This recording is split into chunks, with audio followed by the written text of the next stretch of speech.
उत्तर प्रदेश के अलीगढ़ से इस वक्त की बड़ी खबर सामने आ रही है, जहां कथित हनी ट्रैप मामले को लेकर भाजपा की स्थानीय राजनीति में हलचल तेज हो गई है।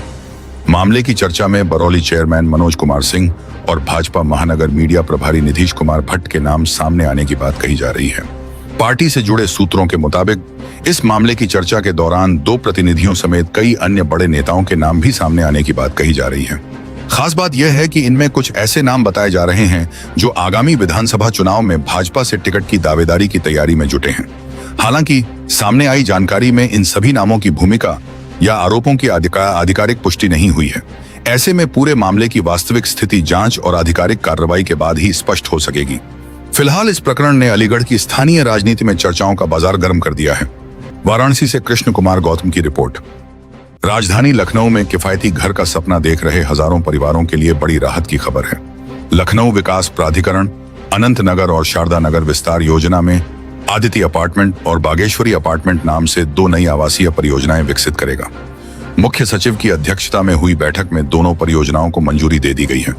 इन दोनों योजनाओं में कुल 2640 फ्लैट बनाए जाएंगे। एलडीए के अनुसार प्रधानमंत्री आवास योजना के तहत पात्र परिवारों को करीब 9 लाख रुपए में मकान उपलब्ध कराने की योजना है। वहीं मध्यम वर्ग के लिए फ्लैट की कीमत लगभग 34 लाख रुपए रखी जाएगी।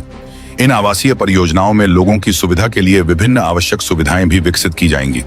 अधिकारियों के मुताबिक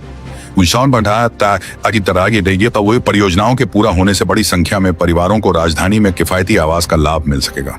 वाराणसी से कृष्ण कुमार गौतम की रिपोर्ट। राजधानी लखनऊ में अलीगंज अग्निकांड के बाद अवैध निर्माणों को लेकर सुप्रीम कोर्ट की सख्ती अब निर्णायक दौर में पहुंचती दिखाई दे रही है। सुप्रीम कोर्ट के न्याय मित्र इसी महीने लखनऊ पहुंचकर चिन्हित किए गए अवैध भवनों का मौके पर निरीक्षण करेंगे।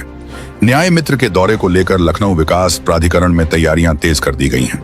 बताया जा रहा है कि निरीक्षण के लिए कई ऐसे भवन चिन्हित किए गए हैं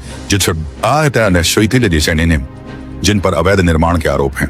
खास बात यह है कि चिन्हित भवनों की सूची में पूर्व राज्यपाल और पूर्व कैबिनेट मंत्री समेत कई वीवीआईपी लोगों के भवन भी शामिल बताए जा रहे हैं। ऐसे में अब सबसे बड़ा सवाल यही है कि क्या नियमों के उल्लंघन की स्थिति में इन वीवीआईपी भवनों पर भी कार्रवाई होगी। फिलहाल सभी की नजर सुप्रीम कोर्ट के न्याय मित्र के निरीक्षण और उसके बाद होने वाली कार्रवाई पर टिकी है। आने वाले दिनों में इस मामले में बड़ा फैसला सामने आ सकता है। वाराणसी से कृष्ण कुमार गौतम की रिपोर्ट। उत्तर प्रदेश में औद्योगिक विकास को बढ़ावा देने की दिशा में योगी सरकार ने बड़ा कदम उठाया है। अब प्रदेश में निजी डेवलपर्स भी बिजनेस पार्क विकसित कर सकेंगे।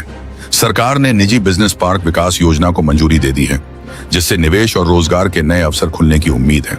इस योजना के तहत निजी डेवलपर्स को बिजनेस पार्क विकसित करने के लिए 45 साल के पट्टे यानी लीज पर जमीन उपलब्ध कराई जाएगी।